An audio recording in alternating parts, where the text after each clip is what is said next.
I had always imagined family life would be simple. I mean, I didn't expect it to be perfect, but I thought it'd be, well, normal. But ever since my dad married Susan, everything changed. She came in with her ideas of what a blended family should look like, and she was determined to make it picture perfect. My name's Alex, and I'm 15 years old. I live in a small town in Indiana with my dad, my stepmom Susan, and my siblings. I have two younger siblings, Emma and Noah, who are my full-blooded siblings. Then, there's Susan's kids, Jake, Mia, and Ethan. They're my step-siblings, and honestly, we're like oil and water. It wasn't always this way. Before Susan came into the picture, it was just the three of us. Our family was small, but it worked. My dad would work his long hours, and when he came home, he'd be tired, but we'd still eat dinner together. Mom used to make us her famous mac and cheese on Fridays, and we'd watch movies as a family. It wasn't perfect, but it was ours. Then, Susan showed up. She was all smiles at first, with her organized life and her new age family bonding ideas. At first, we were okay with it. We didn't want to hurt Dad's feelings.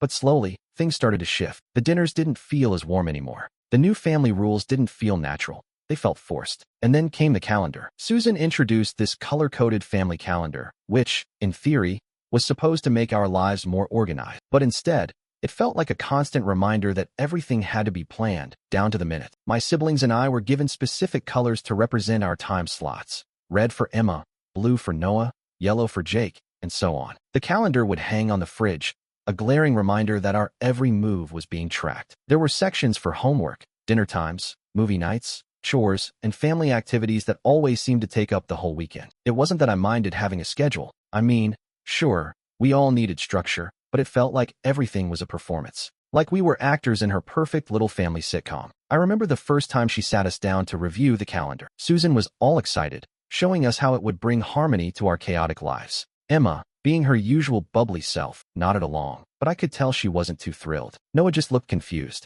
And Jake, well, he couldn't stop making sarcastic remarks about how we were all too busy living perfect lives. And then there was me. I felt trapped. It wasn't that I didn't like having a plan. It was the fact that Susan had made it clear that the only way to fit into this new family was to follow her rules. I looked back at the calendar later that night, long after everyone had gone to bed. It felt suffocating. How had things changed so much? It used to be simple, just us three. Now, I had to keep track of all these people I was supposed to call family. And what's worse, I could see it in my dad's eyes. He was so eager to make everything work. But Susan's idea of family wasn't like ours. It was a performance, a perfect image that we were all supposed to fit into. And that's when I started noticing the cracks. They were small at first, like when she made us sit at separate tables during dinner, with her kids at one table and mine at another. It wasn't a big deal, she said, just a way to make us all feel more connected. But the more I thought about it, the more it didn't sit right with me. It was like Susan had this fantasy of what a family should look like, and she was doing everything she could to make it real, even if it meant we had to pretend. And the weirdest thing?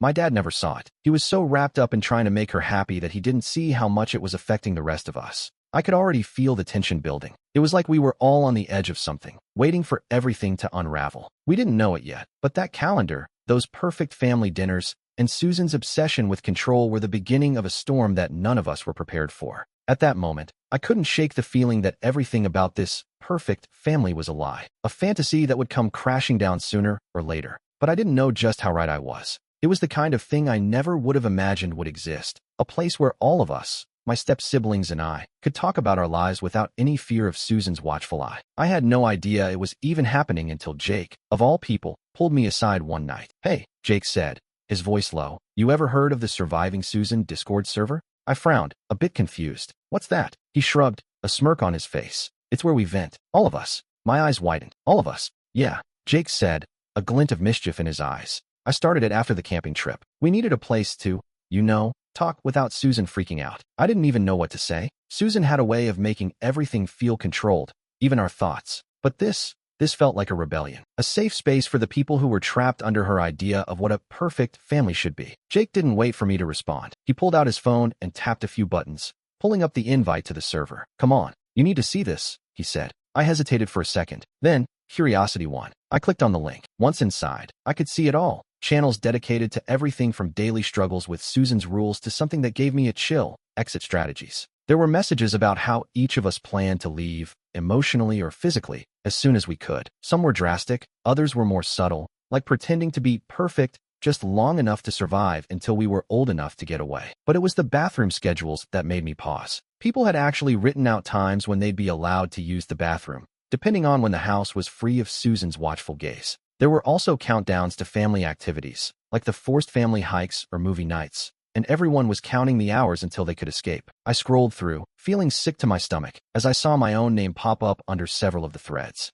Alex, can't wait to get out, was written under one. Jake had been right. This was the reality behind Susan's perfect family fantasy: forced smiles, fake harmony, and kids who had started plotting their exits. I had always known something felt off, but seeing it laid out like this, in black and white, was different. It hit me harder than I expected. I kept scrolling, unable to stop myself. Mia had a thread titled "The Silent Rebellion." Inside, she wrote, "Just keep acting perfect. Act like you care, even when you don't. Play the game until you're free." I'd always thought Mia was quiet and easygoing, but now, I could see the cracks in the facade. We all were playing the same game. And then there was Ethan's message. It was short but gut-wrenching. "Can't take this anymore. Want out, but don't know how." I felt a pang of guilt. I had always tried to pretend things weren't that bad, that it was just Susan being a little over the top. But seeing the truth laid out in front of me, I realized how much we all hated it. How much we all just wanted to be seen for who we really were, not the perfect image Susan had been trying to create. The server wasn't just a place for us to vent. It was a lifeline, a place where we could share our pain without fear of punishment. It was where we could talk about how we were all suffering in silence, each of us trapped under Susan's carefully curated world. It was also where we all realized something: we weren't alone. I thought about the first time I ever noticed the cracks in Susan's perfect family, how she'd made me feel like an outsider in my own home, the way she constantly rearranged everything to fit her idea of harmony. All of us had been playing along, pretending it didn't bother us, but we weren't pretending anymore.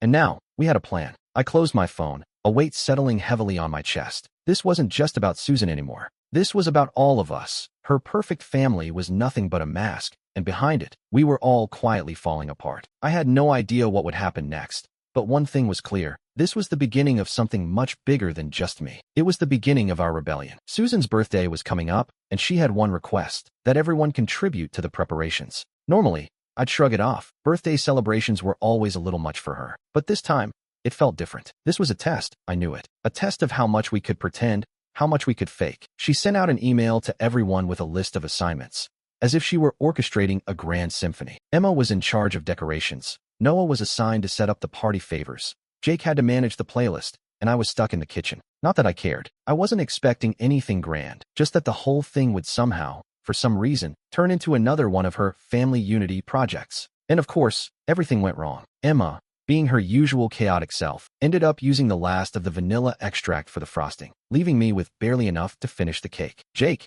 ever the troublemaker, hid the mixer. When Noah tried to decorate the cupcakes, he accidentally ruined Ethan's painstakingly arranged table centerpiece. By the time the day was done, Susan was walking around the house, blissfully unaware of the chaos we had just unleashed. She was praising everyone for their efforts, even as the food was half-burnt and the decorations looked like a mismatched jumble of colors. But none of it mattered. She was happy. She believed we were all united, all working together, all contributing to her version of a perfect family. I watched as she smiled, completely oblivious to the little rebellions unfolding around her. Each of us had created a passive-aggressive dessert, a small act of defiance wrapped in frosting. I'd half-burnt the cake on purpose, a silent protest against the absurdity of it all. Jake had ruined the icing, deliberately making it too thick, as if to say, "This is what you get for forcing us into this." But Susan didn't notice. She never noticed. As I stood in the corner, watching the scene unfold, I felt something snap inside me. There was no more pretending, no more playing along with this absurd charade. The smiles, the forced cheerfulness,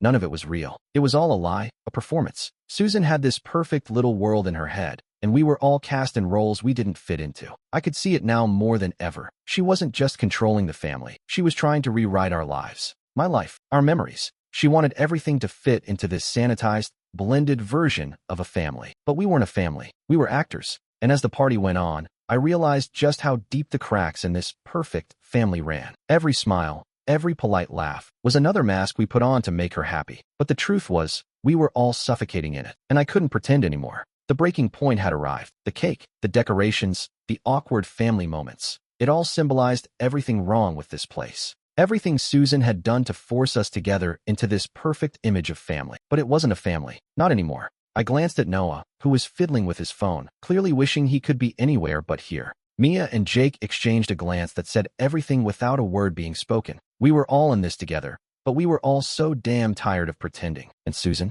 She was so lost in her fantasy of the perfect family that she didn't see the truth, not even for a second. I had no idea how much longer I could play along. I had seen it coming. Susan had been eyeing that damn mixing bowl for weeks. She had mentioned it a few times, as if she were casually bringing it up, but I knew what she was really after. That bowl wasn't just any bowl. It had belonged to my mother, passed down from her mother. It was old, chipped around the edges, but it was part of the few tangible memories I had left of her. It didn't matter that I hadn't used it in years, or that it was just a mixing bowl. To me, it was something far more significant. It was a symbol of everything Susan could never replace. One day, while I was in my room, I overheard her talking to Dad. She was telling him how she wanted to use it for her cookbook photo shoot. "It'll look perfect on the cover," she said, with that smooth, almost manipulative tone she always used when she was pushing for something. She wasn't even asking. She was just telling him, as though it were a done deal. I couldn't take it. I walked into the kitchen, my steps heavy on the floor. "You're not using that bowl," I said, my voice low but firm. Susan was standing by the counter, her fingers grazing the edge of the bowl,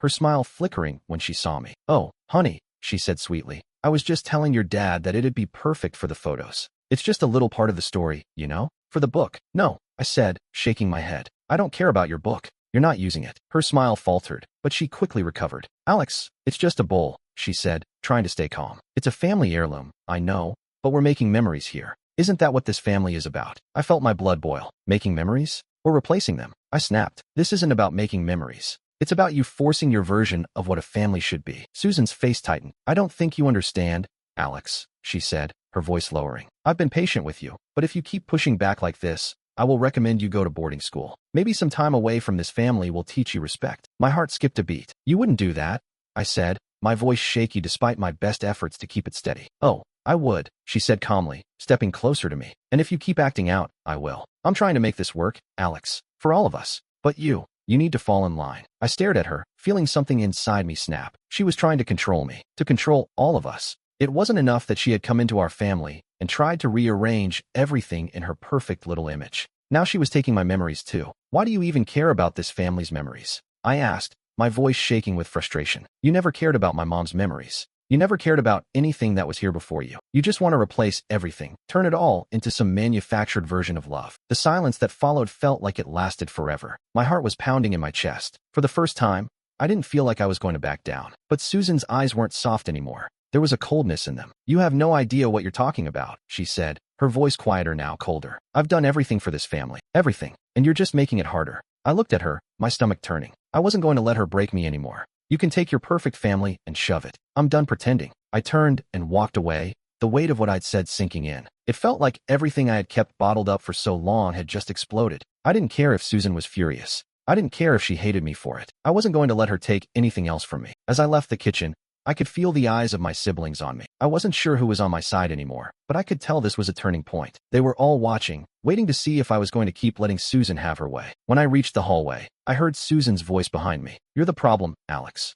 You always have been." Her words cut deeper than anything I could have prepared for, but I didn't turn back. Not this time. I was done pretending, and I knew she was already planning to paint me as the problem child, to isolate me from the rest of the family. But what she didn't realize was that she wasn't just destroying me, she was destroying all of us. And I wasn't going to stand by and let her do it anymore. The night Susan announced her book project was the same night the cracks in her perfect family image began to widen, and I could see it in her eyes. The glint of something much darker. It wasn't just about creating a family anymore.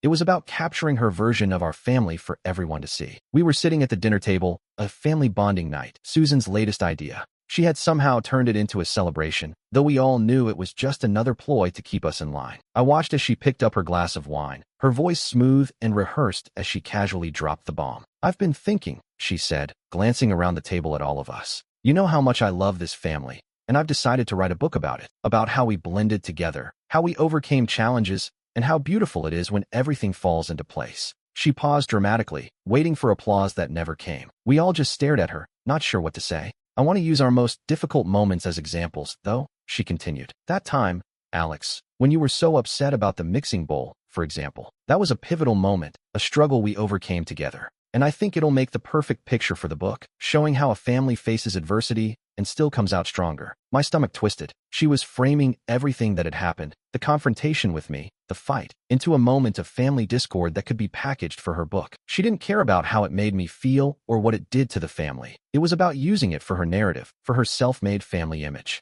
I could see the discomfort in my siblings' eyes. Noah was pushing his food around his plate, avoiding eye contact. Mia shifted uncomfortably, and Jake looked like he was trying to keep from smirking. But Ethan? He was looking at Susan with a kind of disgust that matched mine. I glanced at Mia, hoping she'd say something, anything, but instead, she pulled out her phone. She quickly snapped a picture of Susan's smug expression. Her face lit up with excitement as she looked over at the rest of us. I saw the notification light up on my phone a few minutes later. Mia posted a photo in surviving Susan. I didn't know whether to be relieved or disgusted. Mia wasn't just venting in the server anymore. Now, she was documenting everything. The rebellion wasn't just behind closed doors. It was becoming public. The facade was starting to crumble. Dinner continued, but Susan didn't seem to notice the growing tension at the table. She went on talking about how she would need our support with the book, how we would all be co-authors in the family journey she was telling the world. The entire dinner was laced with her words, her manufactured family bonding moment. But I couldn't ignore how fake it all felt. It was as if we were props in her story, actors in her perfect, curated life. Jake finally broke the silence. So, is this about us or about you? He asked, his tone blunt. Susan's smile faltered, but she quickly regained composure. It's about all of us, she said, though I could see the defensiveness creeping into her voice. No, Jake said, shaking his head. This is about your image, Susan. You want us to pretend like we're all happy and perfect, but we're not. We're not a fucking TV show. There was an uncomfortable silence at the table as Susan's eyes flashed. She opened her mouth, probably to defend herself, but Jake cut her off. You've been running this place like it's a business. You control everything. When we eat, what we do, where we go, who we talk to. And now you want to write a book about it? A book about us. Susan's expression darkened, and I saw a flicker of frustration behind her calm exterior. She wasn't used to this kind of resistance, especially not from Jake. For once, it was clear that the reality was hitting her, and it was no longer just my own rebellion. This was a family-wide defiance. The tension in the room was palpable. I looked around at my siblings. They were all here. They were all with me, even if they didn't speak up. Mia had shared that photo. Ethan had that disgusted look on his face, and Jake was refusing to play along. They were done pretending, and I realized, finally, that I wasn't the only one who felt trapped. This wasn't just about me anymore. It was about all of us. And for the first time, I saw something shift. The cracks were getting wider, and Susan didn't even see it yet. She was so caught up in trying to create a perfect family for the world that she didn't realize she was destroying the real one. The real family. The one that had been together long before she came into our lives. I wasn't going to pretend anymore. None of us were. The battle for the truth had started, and it wasn't going to stop. The moment I realized the full extent of our rebellion was when Mia casually slid a folder across the kitchen table one evening. Her father had been quietly helping her collect evidence, photos, text messages, even recordings of everything Susan had done. Mia was always the quiet one, but she was no longer staying silent. We weren't just venting anymore. We were arming ourselves with proof. You've got to see this, Mia said, her voice barely above a whisper. The folder she slid toward me was thick, stuffed with printed screenshots of text conversations, emails, and some photos we had all taken during moments where Susan's behavior crossed the line. I opened it, my stomach tight with anticipation. The first page was a screenshot of a text exchange between Mia and her dad. He'd been documenting Susan's behavior for months, taking note of everything. How she manipulated Dad, how she controlled every family decision, how she constantly made us feel like we were the problem. She's not a stepmother, Mia. She's trying to replace your real family with this fake one. You know that, right? It was a message that had come at the peak of the tension a few weeks ago, when Dad had started questioning Susan's true intentions. I never thought Mia's father would get involved, but it made sense now. We were all in this together, even if we hadn't realized it until recently. I turned the page, and my eyes fell on photos of Susan, taken by Mia, of course, when she had stormed into the kitchen after one of her countless outbursts. I could see the familiar flash of anger in her eyes as she ranted about how we needed to fall in line, or else. The photos, taken at just the right moment, captured the raw emotion. How Susan's smiles were always so forced, how every conversation with her felt like a performance. Mia had captured it all. Next, Noah's sketchbook. The pages were filled with drawings, detailed, vivid, of our home, but not in the way you'd expect. These drawings showed how we all felt, how we saw Susan and her manipulations. There were pictures of the family dinners where everyone sat silently, not out of love, but out of fear of Susan's wrath. Drawings of us each in our separate corners, isolated in our own thoughts. Noah's sketches had been a way for him to cope, but now, they felt like a visual testament to our collective suffering. The last page was a list, an exit strategy, written by Jake, detailing how we all planned to leave emotionally. It wasn't a literal plan to escape the house, not yet, at least, but it was a way to cope. We were all plotting how we could get through this without breaking. Hold it together. Pretend to care. Let Susan think you're on her side, but keep your distance. Play the game until you can get out. I couldn't help but feel a pang of guilt as I read through it. We were all planning to leave emotionally, and that had to count for something. But at the same time, we were also distancing ourselves from each other. Were we all just so beaten down that we couldn't even care about the family we once had? The evidence was overwhelming. We had proof of Susan's control, of her manipulations, of her quest to make us into a perfect family, one that wasn't real. We had everything we needed to expose her for who she really was. But the deeper I dug into these pages, the more conflicted I felt. I knew what we were doing, what we were fighting for. But I also knew that exposing Susan for who she was meant exposing everything we had built up in this house. The fragments of a family, the small moments of togetherness, the pieces that still felt like home. I wasn't sure I wanted to destroy it all, but at the same time, how much longer could I pretend? How much longer could we all pretend? Mia sat across from me, waiting for my reaction. I looked up from the folder and met her gaze. I don't know if we can keep doing this, I said softly. It's not just about Susan anymore. It's about everything we've lost in the process. I know, she replied quietly, her voice barely audible. But we can't just keep pretending. We're not even a family anymore. I nodded, feeling the weight of her words sink in. We weren't a family, not the way we used to be. And maybe that was the hardest part, acknowledging that we were all so broken, so far apart, that it felt like the family we once had was already gone. But Mia was right. We couldn't keep pretending. Not anymore.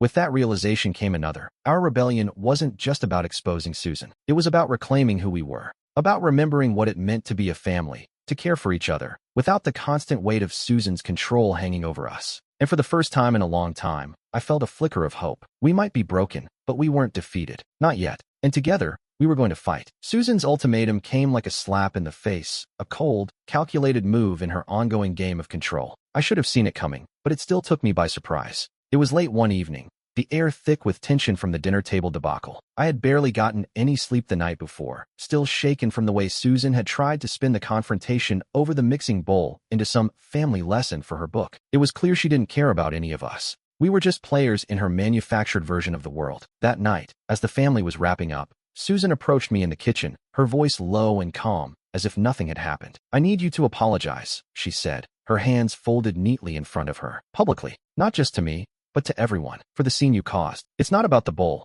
Alex. It's about how you embarrassed this family. How you embarrassed me." I stared at her, shocked, but I knew she wasn't backing down. She never did. "Apologize," I repeated, my voice thick with disbelief. "You're joking, right?" "No," she said, her tone even colder now. "You will apologize publicly, and you will support my book project. Or I will recommend you go to boarding school, a place where you can learn some discipline. Maybe it'll help you understand how to respect your family." The word boarding school hung in the air like a death sentence. I had heard rumors about troubled teens being sent away, but I never thought it would be me. But there it was, Susan's final threat to break me. I felt my blood run cold. A part of me wanted to scream, to let the frustration and anger take over. But I held it in, staring at her. I wasn't going to cave to this. "I'm not going to apologize," I said, my voice steady despite the storm brewing inside me. "And I'm not going to support your book project. You don't get to use my life, or any of our lives, for your damn narrative." Susan's face tightened, her smile faltering as she tried to mask the fury beneath her calm demeanor. "You're making a mistake, Alex. You'll regret this," she said, though I could see the subtle cracks in her calm act. She wasn't used to being challenged like this, and it showed. "You're the one making the mistake." I shot back, my hands clenched into fists by my sides. "You've been trying to control everything about this family. You're not making us a family. You're making us your puppets." Her eyes flickered with rage, but she quickly masked it with a sickly sweet smile. "You don't understand. Everything I've done has been for this family. You can't just tear it all down because of one stupid mistake." "No," I said, shaking my head. "I'm not tearing anything down. You've already done that. You've taken everything real and replaced it with a fake version of family, and I'm done pretending. I'm done pretending for you, for your book, for your perfect little family." For a long moment, neither of us spoke. Susan's gaze never left me, her lips pressed tightly together, but I saw the cracks now. Her control was slipping, and she didn't like it. "Not one bit. I'm not apologizing," I repeated, my voice quieter but resolute. "And I'm not going to be your problem child anymore. I'm done." I turned away from her, walking toward the door, but she called after me, her voice cold and filled with venom. "This isn't over, Alex. You'll regret this. You'll see. And you'll be the one to blame when everything falls apart." I didn't turn around. I didn't want to hear it anymore. My heart was racing, but I felt something I hadn't felt in a long time. Relief. I had stood my ground. I had taken the first real step toward breaking free from Susan's hold. The next few days were tense. At dinner, Susan tried to act like everything was normal, like the rift between us hadn't just cracked open. But I could feel it. The distance between us was palpable, like a chasm that couldn't be filled. That night, as we sat at the dinner table, my siblings and I exchanged glances. It wasn't just me. They were all with me. Mia sat across from me, her posture rigid, but I saw the subtle nod she gave me when Susan wasn't looking. Jake avoided Susan's gaze altogether. Even Noah, who usually stayed quiet, was more present than I'd ever seen him. But Susan, she couldn't pretend it was fine anymore. She tried to manipulate the conversation, to force the narrative back to her perfect family, but the cracks were too obvious. The rebellion had started, not just from me, but from all of us. I could see it now. We were all starting to fight back, in small ways, but the divide was growing, and Susan was losing control. At that moment, I knew this battle was far from over. It wasn't just about me standing up to Susan anymore. It was about all of us, together, refusing to play along with her dream of perfection. It was about truth versus the fantasy she'd tried to create. And for the first time, I felt like maybe, just maybe, we could win. The night everything came to a head was one I had been dreading for weeks. It was supposed to be an ordinary evening, just another dinner at the table with the same forced smiles and uneasy glances. But it wasn't ordinary, not anymore. For weeks, Susan had been trying to maintain her perfect facade, pretending everything was fine, forcing the family to act like nothing was wrong. But tonight, it was different. My dad had finally seen through the cracks in her image. He wasn't blind anymore. We sat at the dinner table, the tension hanging in the air like a thick fog. Susan was talking animatedly, trying to convince everyone that her latest idea, a family vacation to an isolated cabin for bonding, was just what we needed to reconnect. As usual, she was oblivious to the discomfort in the room, unaware that her plan was unraveling right in front of her. Dad was silent, pushing his food around on his plate, barely making eye contact with anyone. I could see the guilt in his eyes, the way he kept glancing at us, his children, us, who had suffered under Susan's iron grip. He had been so caught up in trying to please her, in making everything work, that he hadn't noticed the damage she'd caused. But now, the evidence was in front of him. It couldn't be ignored anymore. Then, unexpectedly, Dad stood up. His voice, when he spoke, was calm but heavy, the weight of the moment pressing down on him. "Susan," he began, his gaze fixed on her, "we need to talk." Susan froze, her smile faltering just a fraction. She wasn't used to being challenged. "What's this about?" she asked, her tone still light, but with a slight edge. Dad didn't back down. "It's about everything. About how we've been living under your control for years now. About how you've manipulated us all. Me, the kids, our lives." Susan blinked, taken aback, but quickly recovered. "What are you talking about? I've done nothing but try to create a loving home for all of us." "I know you think that," Dad said, his voice rising slightly, "but you're wrong. What you've done isn't love. It's manipulation.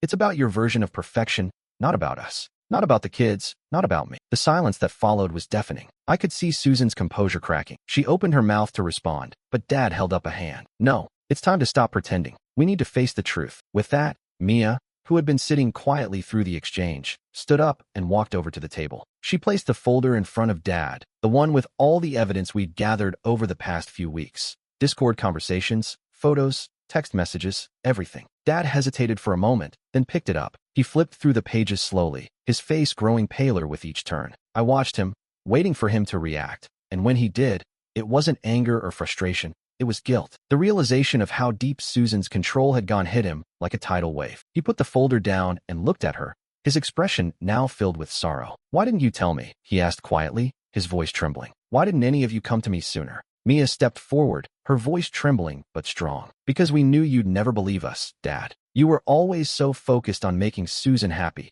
making this family fit her idea of perfection. We were all just trapped." Susan stood up, her face turning red with fury. "This is ridiculous. You can't possibly believe all this nonsense. They're just kids who don't understand. I've done everything for this family." But Dad wasn't listening. He was looking at the kids, at us, and finally, for the first time in a long time, I saw something shift in him. He wasn't looking at Susan anymore. He was seeing us for who we were, a family broken by her need to control everything. "I'm sorry," Dad said quietly, his voice full of regret. "I should have seen it. I should have known. But I didn't." There was a long, uncomfortable pause as the weight of his words settled in. Then, Susan let out a sharp laugh, trying to mask her desperation. "You can't be serious. You're going to let them do this? You're going to let them turn us against each other?" "This isn't about them turning us against each other," Dad said, his voice hardening. "It's about you doing it all along." I could see the truth dawning on Dad, but it wasn't just that. It was like the floodgates had opened. He saw how manipulative Susan had been, how much control she'd had over every aspect of our lives. He finally saw the toll it had taken on us. Dad turned to us then, his gaze filled with regret. "I'm so sorry. I failed you all." For the first time, I saw Dad as the man I'd always hoped he could be. He wasn't just apologizing for the past. He was taking responsibility. And that, more than anything, was the moment everything began to change. Susan, on the other hand, was seething. Her calm demeanor had completely shattered, replaced by a frantic, desperate energy. She was fighting for control, fighting to salvage her image, but it was too late. The evidence was overwhelming, and there was no spinning it anymore. "I want a divorce," Dad said quietly, but with finality. The words hung in the air, and I could almost feel the walls around our family crumbling. Susan didn't say anything, her mouth working as if she were trying to come up with an excuse, a reason to make this all go away. But it was too late. Dad had finally seen through the lies. For the first time in years, I felt like I could breathe. The fight for our family wasn't over, but this was a step toward freedom. The truth had won. Dad turned to us, his eyes filled with emotion. "We'll get through this," he said, his voice steady now. "Together." And for the first time in a long time, I believed him. The weeks after Dad's decision were a blur, but the air around the house felt lighter. The constant tension, the strained smiles, and the need to pretend had all begun to lift piece by piece. Susan's control, once so suffocating, was now fading, stripped away by our rebellion, by our refusal to play along with her narrative. She tried, of course, to fight back. Her attempts to maintain her image of a perfect family became more desperate, but it was too late. The foundation had crumbled beneath her, and she couldn't put it back together. At first, it was subtle, the little things we started to do differently. We stopped pretending. At dinners, the kids no longer sat in their assigned spots. Emma stopped forcing a smile every time Susan asked her to help set the table, and Mia stopped hiding her phone when she texted her dad. We all took small steps to reclaim our lives. It wasn't easy, but with each passing day, Susan's grip weakened. I remember one night in particular when everything shifted. We were sitting in the living room, all of us together for the first time in a long while, no one pretending to be happy or perfect. The TV was on, but no one was really watching it. We were just being. I looked over at Jake, who was lounging on the couch, his feet kicked up on the coffee table. He met my eyes, and for the first time in months, there was a quiet understanding between us, the kind that didn't need words. "I'm not going back," he muttered, almost to himself. It was like a silent agreement. We were done. Done pretending for Susan's benefit. Done pretending we were a family for her to use in her perfect little narrative. And then came Susan's final attempt to regain control. It was a last-ditch effort to spin everything back in her favor. She tried to host a family gathering, a desperate ploy to create a photo-perfect moment to salvage her image for her book. But we weren't buying it anymore. None of us. I saw her standing in the kitchen, arranging things just so, making sure the lighting was perfect, looking out the window to check the sun's position. It was all for show. She wanted the perfect family moment, one that fit into her narrative, not one that reflected who we were or who we'd become. But we didn't play along. We didn't show up at the dinner table on time. We didn't smile when she took photos. We didn't pretend to be the happy blended family she dreamed of. Instead, we took our time, ignored her instructions, and quietly, but firmly, refused to be her puppets. I noticed Dad watching from the side, his gaze shifting between us and Susan, the guilt still evident on his face. But now, there was something else there, something new. Understanding. For the first time in years, I saw that he was seeing Susan for who she really was, not who he thought she was. After dinner, as the kids scattered to their rooms, I found Dad sitting in the kitchen, quietly sipping a cup of coffee. I sat down across from him, my hands resting on the table. "I'm proud of you, you know," he said quietly, his voice rough but sincere. I frowned. "Proud of me?" He nodded, staring into his cup. "For standing up, for not letting her control you anymore." There was something almost bitter in his tone, like he regretted not doing it sooner. "I should have seen it, should have been there for you all, but I couldn't see past everything I thought I wanted." I felt a pang of sympathy, but I couldn't let it swallow me up. "Not anymore. I'm glad you see it now," I said softly. "We're not who she says we are. We're more than just the picture-perfect family she's been trying to force." He nodded again, a slow, thoughtful gesture. "Yeah, I know. I never wanted to lose you guys." "You didn't," I said firmly. "You just had to open your eyes. We're still here, and we're going to be all right." He gave me a small, almost tired smile. "We'll get through this. Together." For the first time, I truly believed him. The family I'd thought we lost, the one we used to be, was still there, beneath everything. We weren't Susan's perfect vision. We weren't even close. But we were real, and that was all that mattered. It was in that moment that I realized we weren't just breaking free from Susan. We were reclaiming ourselves, our lives, our relationships, the small moments we used to take for granted. We were finding the connections we'd suppressed for so long. It wasn't easy, and it wasn't always pretty, but it was ours. And despite everything, we had become a family again, not the one Susan had tried to force on us, but one that was real, one that chose to support each other, no matter what. Susan's hold on us was gone, and with it, the weight of her manipulations lifted. I stood up from the table, feeling lighter than I had in years. I walked into the living room, where the rest of the kids were gathered, laughing at something Mia had said. They looked up when I entered, and for the first time, there were no forced smiles, no pretending, just us, together. And as I sat down next to Jake, who was still lounging on the couch, I realized something. We had done it. Despite everything Susan had tried to do, despite all the ways she tried to tear us apart, we had found each other again. And that was more than I ever thought we'd have. We were free.